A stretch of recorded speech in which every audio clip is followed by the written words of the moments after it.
ዛሬ ትልቅ ነገር ነው ያየሁት። በጣም ነው ደስ ያለኝ። ብዙ ጊዜ ቤተክርስቲያናችን ዘመናዊ ቤተ ክህነታችን ኋላ ቀር ሆኖ ተቸግረን የኖር ነው።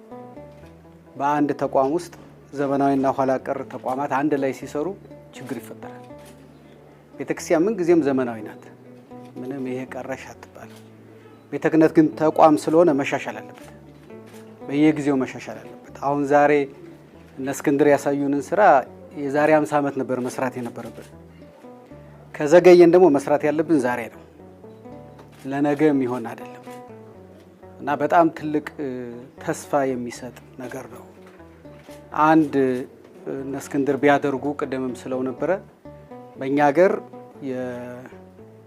የዲጂታል ወይም የዌብሳይት እና እንደዚህ አይነት አገልግሎቶች ሲመጡ የኢንሳን የደህንነት ፍተሻ እንዲያልፉ ብታደርጉ ዳታዎቻችሁን ከመመንተፍ እና የሳይበር ጥቃት ከመድረስ ትታደጓቸዋላችሁ።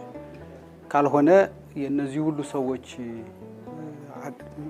መረጃ በሌላ ሰው ጋር ይደርሳልና እሱን እንድታደርጉ በጣም አደራ እላለሁ። አሁን ኢትዮጵያ በዚህ ደረጃ ትልቅ ደረጃ ላይ ስለደረሰች ተቋማቱም ለግልም ለማህበራዊም ለመንግስትም ለሃይማኖት ተቋማትም እኩል ስለሆነ አገልግሎት የሚሰጡት እሱን እንድታደርጉ አደራ እላለሁ። የእነ እስክንድርን አርአያ ሌሎች እንዲከተሉት። አሁን እኔ ለምሳሌ ብዙ ጊዜ ቤተክርስቲያናትን ለመሳለም ሲሄድ ኪሴ ውስጥ ብዙ ጊዜ ካሽ አልይዝም። አሁን ያለን እና ሙዳየ ምጽዋቶቻችን ደግሞ ካሽ ለመቀበል የተዘጋጁት። ብዙ ጊዜ ጠይቃለሁ የቤተክርስቲያኑ ወይ የቴሌብር አካውንት ወይ የለም ወይ ለምን አትለጥፉም እንላለና ለምነን ነው የምናገኘው። በዚህ ዘመን ሰው በኪሱ ገንዘብም ከያዘ በጣም ጥቂት ገንዘብ ነው። ብዙ ገንዘቡን አሁን በኪሱ አይይዝም። ስለዚህ ለቤተክርስቲያን የሚሰጠውም ገንዘብ ትንሽ ነው የሚሆነው። ሰው ለቤተክርስቲያን ብዙ ገንዘብ እንዲሰጥ ከተፈለገ በየአጥቢያው የየአጥቢያው ቤተክርስቲያናት የቴሌብርና የሞባይል ባንኪንግ ስርዓት መለጠፍ አለበት። ከብዙዎቹ አጥቢያዎች ጋራ ይህን ስነጋገር አይ ለፐርሰንት ለምን አይመቸንም ይላሉ። ይገባኛል ምን ማለት እንደሆነ፣ ግን የሚሻለው ትክክለኛውን ገቢ አግኝቶ ትክክለኛውን ክፍያ መክፈል ነው እና አሁን ሰው እየለመደ ስለመጣ ይሄን ብቻ ሳይሆን ነገ ቢቻል እያንዳንዱ አጥቢያ ከጠቅላይ ቤተ ክህነት ጋር የሚያደርገው ግንኙነት በዚሁ ስርዓት ቢሆን ስንት አጥቢያ አለን፣ ስንት ምዕመን አለን፣ እያንዳንዱ ሰው አስራት በኩራቱን ለምሳሌ ሂሳቡን ከፍሎ ምን ሊሰራ አይችልም። ብዙ ነገር አለው።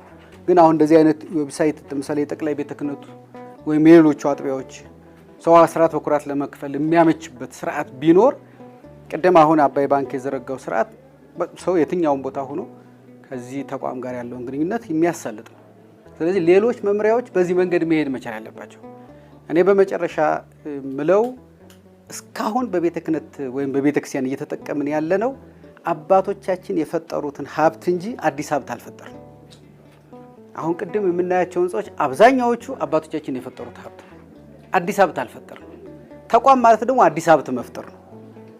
አዲስ ሀብት መፍጠር አንድነት ፓርክ በእኛና በእናንተ እድሜ ነው የተቋቋመው። ዛሬ 3-4 ዓመት ወደ 2 ቢሊዮን ብር የሚጠጋ ሀብት ፈጥሯል። የኛስ ብዙ ከሱ የተሻሉ ሀብቶች የሉንም እና አዲስ ሀብት መፍጠር መቻል አለብን። በቃ ተቋማቱ አዳዲስ ቤቶች መሰራት ካለበት አዳዲስ ቤቶች፣ የንግድ ተቋሞቻችን በቀደም የቁልቢን እየጎበኘሁ ነበረ። የዛሬ ስንት ዓመት የተቋቋመ ከሱ በኋላ የተቋቋሙ አነስተኛና ጥቃቅን የሚባሉት ትተውት ሂደዋል እና የጥበበ እድ ሌሎች አባቶቻችን በደህና ጊዜ ያቋቋሟቸውን ተቋማት ልክ አሁን እስክንድር እንዳደረጉት ወደ ዘመናዊው መንገድ ብናመጣ የበለጠ ቤተክርስቲያኒቱ ሀብታም ትሆናለች። ሀብታም ቤተክርስቲያን ብቻ ሳይሆን ኑሮ የማይቸግራቸው አገልጋዮችንም የምናይበት ዘመን ሩቅ አይሆንም እና እኔ እንደው ይሄ እንደ በሽታ ሌሎች እንዲጋባባቸው ነው ምለምነው። ሌሎቹን ብፁዓን አባቶች በተለይ ብፁዕ አቡነ ሳዊሮስ፣ ብፁዕ አቡነ ዲዮስቆሮስ ከመጣች ጀምሮ ጠቅላይ ቤተ ክህነቱንም የማየት እድል ገጥሞኛል። በአዲስ አበባ ኮሪደር በጣም እንቀና ነበር። እንደውም ብፁዕ አባታችን ያስታውሱ ከሆነ ከሆኑ ዓመታት በፊት ለትንሳኤ በዓል ክቡር ጠቅላይ ሚኒስትሩ ጋር ተገናኝተን በነበረ ጊዜ አንድ አጥቢያ ስጡኝና የአዲስ አበባን ኮሪደር ከመጀመሪያ በፊት አጥቢያው ላይ ሰርቼ ላሳይ፣ እኔ ራሴ ግሪነሪው ሌላውን ነገር ሰርቼ አንድ አጥቢያ ላይ ላሳይ ብለው ነበር። ያው የሚሰጣቸው አጥቶ አሁን 5 ዓመት አልፏል እና ከተማው ጥሎን ሄደና የከተማው በፊት የተመሰረቱ አብያተ ክርስቲያናት ወደ ኋላ ቀሩ እና ይሄንን በተለይ ቤተ ክህነት አካባቢ መስርሶች ልንናደድ ነው የሚገባን፣ ልንቆጭ ነው የሚገባን። የአክሱም ህንጻ አሁን ዛሬ የአክሱም ማርያም ህንጻ እኮ ስታዩት ምን ጊዜም አይሰለችም። አባቶቻችን ቀድመው እንደሄዱ ታያላችሁ። የነ ቅዱስ ላሊበላን ውቅር ስታዩት ዛሬም ድረስ የስዌሬጅ ሲስተማቸው ያስቀናል። የዛሬ 700 ዓመት የተሰራ አይመስልም። አሁን ያሉን ተቋማት ግን በዛ ልክ ናቸው ወይ? ይሄ ደግሞ በጣም ቀላል ነው። አሁን እንደምታዩት በቃ የመሪ ፍላጎት ብቻ ነው የሚያሳየው። እኔ አሁን ከዚህ ተቋም የገባኝ የመሪ ፍላጎትና የመሪ ቆራጥነት ነው። ቅድም ፕሮግራመሩ የተናገረው እውነት ነው ብዬ ነው ማምነው። እኔ የመሪ ቆራጥነት ነው ማለት ነው ተቋምን የሚቀይረው። ስለዚህ በየተመደባችሁበት ቦታ ያላችሁ ቤተክርስቲያን በሁሉም ነገር ዝግጁ ናት። እንደምታውቁት አሁን ቅዳሴ ይሄ ቀረኛ አትልም። ሰዓታቱ ሙሉ ነው። ድጓው ሙሉ ነው። ጾመ ድጓው ጾሙ ምኑ ነው። እንዲያውም አሁን ድሮ አትጾሙ የሚሉት ሰዎች ሁሉ አሁን በጤናም በምንም ራሳቸው ወደ ጾሙ እየመጡ ነው። ቤተክርስቲያኒቱ ዝግጁ መሆኗን በዛ እያየን ነው። በብዙ ነገር እያየን ነው። አሁን ወደ ኋላ የቀረችበት መስሪያ ቤታዊ አሰራሯ ነው። ስለው ቤተ ክህነትን የሚመለከት ነው። ቤተክርስቲያኒቱ የሚመለከት አይደለም። ቤተ ክህነትን የሚመለከት ነው። ሀብት ደግሞ አለ በቤተክርስቲያኒቱ ውስጥ፣ ግን ሀብቱን መፍጠር ይፈልጋል። አሁን ልክ እንደዚህ መሬት ነበረ ህንጻ ተሰርቶ ሲከራይ ነው ሀብት የሚሆነው እንጂ የሆነ ነገር አለ ሲባል ሀብት አይሆንም። እሱ ዝም ብሎ ሀብት አይሆንም።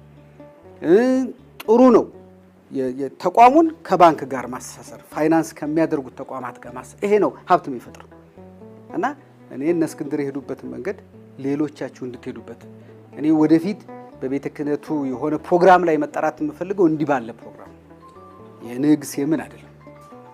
ቤተ ክርስቲያን እሱማ ኖረ አባቶቻችን ሰሩልን እኮ ንግስ ማንገስ የኛ አይደለም እኮ እኛ ተሰርቶ የተቀበልነው ነው።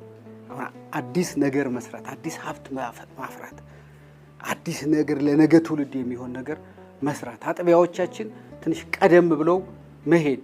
የዲጂታል ዓለም ዛሬ በጣም ብዙ ነው። በተለይ ለቤተክርስቲያን ቅድም እንደተባለው ልጁ በጣም በጥሩ ሁኔታ ነው ያቀርበልን። ዌብሳይት ምን ይጠቅማል ብሎ መነሳቱን በጣም ነው የወደድኩት። ትክክል ነው።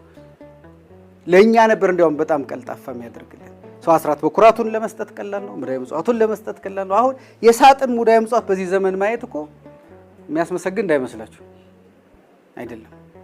ሙዳየ ምጽዋቱን ይዞ የሚዞሩት ሰዎች አንዱ ይዞ መዞር ያለባቸው እነዚህን የሂሳብ አካውንቶች በቃ በቀላሉ በ20-30 ብታስገባው ለገብርኤል መክፈል ትችላለህ፣ ለቁልቢ እዚሁ መክፈል ትችላለህ የሚለውን ነው ለሰውየው ማሳየት። እንደዛ እኮ የትም ቦታ ሆኖ አውሮፕላን ላይ እየሄደ አሜሪካም ሆኖ ለዛ ለተወለደበት አጥቢያ አስተዋጽኦ ማድረግ ቀላል ይሆንለታል። ቤተክርስቲያኒቱ ለምትሰራቸው የተለያዩ ማህበራዊ ፕሮጀክቶች ድጋፍ ማድረግ ቀላል ይሆንለታል። ሰው ግን መሄድ አለበት። አሁን ለኛ አስተዋጽኦ ለማድረግ ሙዳየ ምጽዋት ውስጥ ብር ጠቅልሎ መክተት አለበት። ብር ይዞ መሄድ አለበት። አሁን 1000 ብር እኮ ለቤተክርስቲያን መስጠት ትፈልጉ በኪሳችሁ ይዛችሁ መሄድ አለበት ማለት ነው። 10000 ብር መስጠት የሚፈልግ ሰው ደግሞ ሌላ ቦርሳ ያስፈልገዋል። ይሄ በዚህኛው ዘመን አያስኬድም፣ በጭራሽ አያስኬድም።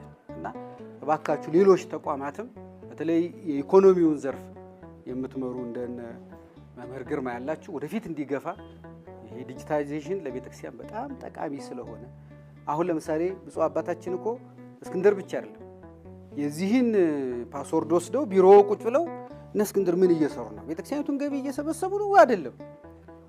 ቦታ አለ የለም? በዚህ ወር አሁን የኛ አይታችሁ ከሆነ መንግስት ለምሳሌ የሚቀጥለው ዓመት የሚገባው ገቢ ያውቀዋል፣ እናውቀዋለን። የሚቀጥለው ዓመት ቤተክርስቲያን ስንት ገቢ እንዳላት እሱን ለመተመን የምንችላቸው እንደዚህ አይነት ነገሮች ሲኖሩ እንጣንቀዋለን። ቅድም አንዱ ያለን እሱን ነው ያብራራንልሽ። ቤቶችን ነገረን፣ ከፋዮቹን ነገረን፣ የሚከፈለውን መጠናው። ስለዚህ የሚቀጥለው ወር ስንት ገቢ እንዳላቸው እነ እስክንድር ማወቅ በጣም ቀላል ነው። በቃ ምንም ነገር አለ። እነዚህ ነገሮች ደግሞ የዘመድ አሰራርን ያስቀራሉ፣ የምንተማማበትን ነገር ያስወግዳሉ። ንጹህ አርጎ ሰው ባየን ቁጥር እየተማመነ ይመጣና ለቤተክርስቲያኒቱ መስጠት ጥሩ ነው ብሎ እንዲያምን ያደርጋል። ነገ ከመንግስት ጋር በምናደርጋቸው ውይይቶች ጠቃሚ ነው እንዲህ አይነት ነገር። በብዙዎች ዘንድ በዚህ መልኩ እየሄድን መሆኑን አይታወቅም። እናንተ ናችሁ እንጂ የምታውቁት አይታወቅም ቤተክርስቲያን ወደዚህ መስመር እየሄደች መሆኑ። ስለዚህ እኔ ዘመኑ የዲጂታል ዘመን ነው። ብዙ ነገሮች ዘመናዊ የሆኑ ነው። አሰራሮች በጣም ዘመናዊ የሆኑ ነው። አካሄዶች በጣም ዘመናዊ የሆኑ ነውና አጥቢያዎቻችንን አዲስ ቤተክርስቲያን የት ነው እየተሰራ ያለው የሚለውን ብዙ ጠቅላይ ስራ አስኪያጅ ማወቅ አለ። በመላ ኢትዮጵያ የት ጋር ነው አሁን አጥቢያ እየሰራን ያለው? ስንት ቤተክርስቲያን በግንባታ ላይ ነው? ምንድነው የገጠመው? ለምንድነው 20 ዓመት የሚፈጀው? ለምን 10 ምናምን ዓመት የሚፈጀው? መቼም በዛ አካባቢ የሚያልፈው ሰውዬ እንደው የሚካኤል ቤተክርስቲያን መቼ ነው የሚያልቀው ይላል እንጂ የአጥቢያው ችግር ይሁን የአስተዳዳሪው ችግር ሁላችን ነው አንድ ላይ የሚወቅሰን ሰው። ስለዚህ ያንን መከታተል የሚችሉት በዛ ነው። የጋምቤላ ሀገረ ስብከት ገቢ እያስገባ ነው፣ እየቸገረው ነው። የወላይታ ሀገረ ስብከት ምን እየሆነ ነው? ይሄን እኮ ክቡር ጠቅላይ ስራ አስኪያጁ ቢሮአቸው ሆነው ማወቅ መቻል አለባቸው። የቅዱስ ሲኖዶስ ጸሐፊው ይሄን እዚህ ላይ ነው የፖሊሲ ውሳኔ መወሰን የሚችለው። የማናውቀው መረጃ ላይ ነው አሁን እኛ የፖሊሲ ውሳኔ እየወሰን ያለ ነው። ቤተክርስቲያኒቱ ገበያዋ እየተሻሻለ ነው እየቀነሰ ነው? ምንድነው የገጠመን? የት አካባቢ ነው አሁን እየቀነሰብን ያለው? የት አካባቢ ነው እየጨመረ ያለው? ስለዚህ የትኛው ጋር እናተኩር የሚለውን እቅዶችን ሁሉ የየመምሪያው እቅዶችን በሙሉ ወደዚህ ያስገብቶ እየተሰራ ነው ወይስ እየተሰራ አይደለም የሚለውን ቅድም በነገሩን ዳሽቦርድ መከታተል ይችላል። እንደዛ ሆኖ ነው እየተሰራ ያለው አሁን ዓለምና እኔ በጣም ጥሩ ጅማሮ ነው። ግን እንዲህ አይነት ነገር የሁል ጊዜ ክትትል ይፈልጋል። ዛሬ አስመርቃችሁ እዚሁ እንዳትተውት። ቅድም ያብራራን እንጂ አይነት ሁል ጊዜ የሚከታተል ሁል ጊዜ የጎደሉ ነገሮች አሁን እንደሚሆነው አይደለም። ከሂደት ደግሞ የሚጎሉ ነገሮችን በደንብ እያሻሻሉ ዛሬ ካየነው የዛሬ ዓመት የምናየው የዛሬ 2 ዓመት የምናየው ቢሮ ቅንጦት አይደለም። እኔ አሁን ይሄ እንግዲህ አዳራሹ ሲያልቅ ግቢው ሲስተካከል ብፁዕ አባታችን እንደው ያኔ ፎቶ ለመነሳት ያምር ካልሆነ ጠቅላይ ቤተ ክህነት ግቢ ውስጥ ፎቶ መነሳት አይቻልም። እዚህ ጋር የተከመረ ነገር አለ፣ እዛ ጋር ቆርቆሮ ነገር አለ፣ እዛ ጋር ካርቶን ነገር አለ፣ እዛ ጋር የሆነ የተጠጋ ነገር አለ፣ እዛ ጋር የተከመረ ድንጋይ አለ እና ከጀርባዎት ቤተክርስቲያኒቱ ሳትሆን ወይ የተከመረ ድንጋይ ነው የሚወጣው ወይ የተቀደደ ካርቶን ነው የሚወጣው እና ይሄ ቤተ ክህነት ነው ብሎ ለመናገር ከባድ ነበር። አሁን ቤተ ክህነት ነው ብሎ በድፍረት መናገር ይቻላል። አሁን ይሄ ቤተ ክህነት ነው፣ ይሄ የኢትዮጵያ ኦርቶዶክስ ተዋሕዶ ቤተክርስቲያን ዋና ማዕከል ነው ብሎ መናገር አሁን በድፍረት ይቻላል። ቀላል እንዳይመስሉት ይሄ ቀላል ለውጥ አይደለም ይመስላል ለሰው። ቆርቆሮ ማንሳት መጥረግ አይደለም። በእኛ ቤት እንደሱ አይደለም ትርጉሙ። በብዙ በላይ ቤት በታች ቤት ቢተረጎም ብዙ ነው ትርጉሙ እና ቀላል ስራ አይደለም እሱ።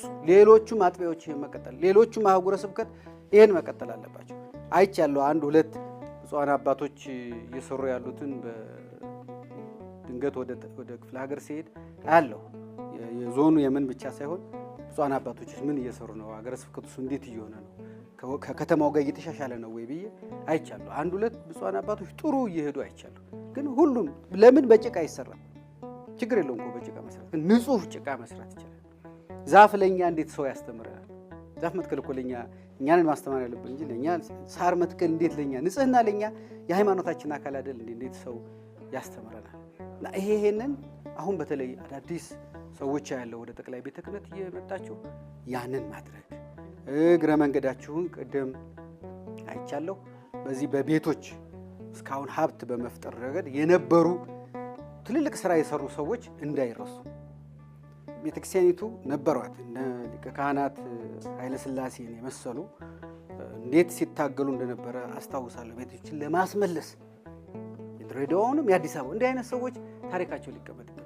ለነገ ለኛ የሚሆኑት እነዚህ ሰዎች ታሪክ ሲቀመጡ ከሳቸው በፊት አይቻለሁ። ለመስጠት እያንዳንዱን ህንፃ የሰሩት ሰዎች እንዳሉት ሁሉ በመመለስ ረገድ ደግሞ በማስመለስ ረገድ በማሰራት መሬት በማስፈቀድ ሌሎቹንም በማድረግ የእናንተንም ታሪክ ጨምሮ መቀመጥ መቻል አለባቸው። ትውልድ ከነሱ እንዲማር በጣም ነው ደስ ያለኝ።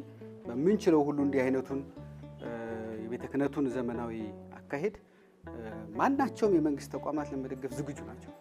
ለምን በአንድ ወገን ብቻ ማደግ አይቻልም። የእምነት ተቋማት አብረው ካላደጉ የሌሎች ተቋማት እድገት ሙሉ አያረጋትም ኢትዮጵያን። ስለዚህ ኢትዮጵያ እስልምና ጉዳዮች ማደግ፣ የኢትዮጵያ ኦርቶዶክስ ተዋሕዶ ቤተክርስቲያን ማደግ፣ የወንጌላውያን የሁላችን ማደግ ነው የኢትዮጵያ ማደግ የሚባለውና በሃይማኖት ተቋማት የሚኖርን እንዲህ አይነት የዘመናዊነት እድገት ሁሉም አይነት ተቋማት ደግፈው ወደሚፈልገው ደረጃ ለማድረስ ዝግጁ ናቸው። ባየሁት ግን በጣም ደስ ብሎኛል።